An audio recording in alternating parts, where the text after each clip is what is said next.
तो नहीं बोल देना, और सब्सक्राइब भी कर देना। मैं बहुत मुश्किल से कब से ही सोच रहा था, और मैं इतने दिन ब्लॉग क्यों बना, उसकी प्रॉब्लम है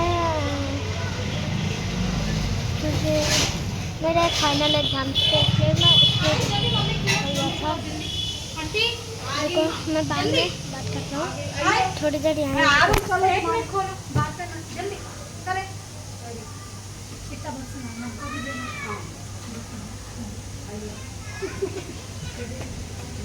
तो अलग ये मैं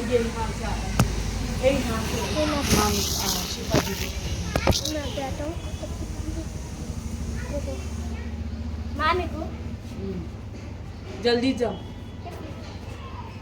और रब्बी का बैग है वो।